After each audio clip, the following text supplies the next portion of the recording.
Hello guys, എല്ലാവർക്കും സുഖമല്ലേ? ഇന്ന് നമ്മൾ മീൻകുളം വൃത്തിയാക്കാൻ പോകുക കേട്ടോ. ഒരുപാട് നാളായി ഇത് ക്ലീൻ ചെയ്തിട്ട്. നല്ല ചെളിയും പായലൊക്കെ ഉണ്ട്. അതൊന്ന് ഉരച്ച് കഴുകാൻ പോവാം. ആ കടയിൽ ജോലിക്കായിട്ട് വന്നപ്പോഴാണ് അറിഞ്ഞത് ഇന്ന് കട തുറക്കുന്നില്ലെന്ന്. അപ്പോൾ പിന്നെ ഇതങ്ങ് വൃത്തിയാക്കിയാക്കാന്ന് വിചാരിച്ചു.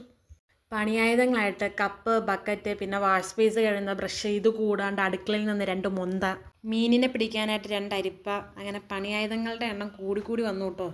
ഇരുന്ന് ഉരച്ച് പായൽ ഏകദേശം നീക്കി കേട്ടോ. അങ്ങനെ ഓസ് വെച്ച് ഉരച്ച പായലെല്ലാം കഴുകിക്കളഞ്ഞ്, പിന്നെ കഴുകിയ വെള്ളം തേകിക്കളഞ്ഞ് 2-2.5 മണിക്കൂർ ഇരുന്നും കിടന്നും ഒക്കെ പരിശ്രമിച്ച് എങ്ങനെയൊക്കെയോ കുളം വൃത്തിയാക്കി എടുത്തു കേട്ടോ.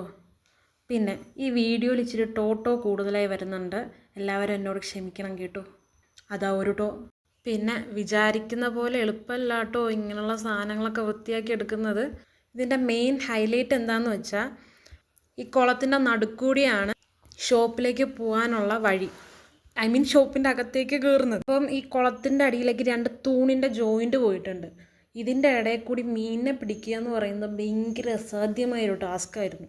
അതിലെക്കൂടി പോകുമ്പോൾ അതിലെക്കൂടി പോകും. മീൻ ഒരു വിധത്തിൽ കിട്ടുന്നില്ലായിരുന്നു. അങ്ങനെ വൃത്തിയാക്കലെല്ലാം കഴിഞ്ഞ് കുളത്തിൽ വെള്ളവും നിറച്ച് മീനിനെയും പറക്കി അതിൻ്റെ അകത്ത് ഇട്ടിട്ട് നേരെ റൂമിലേക്ക് പോയി ഫ്രഷ് ആവാൻ. കുളിയും നനയൊക്കെ കഴിഞ്ഞ് നേരെ നമ്മുടെ ചായക്കടയിൽ വന്നിട്ട് ഒരു ചായയും ഒരു മലബാർ പപ്സും വാങ്ങിച്ച് കഴിച്ച് നേരെ മീൻ കുഞ്ഞുങ്ങളുടെ അടുത്തേക്ക് വിട്ടു.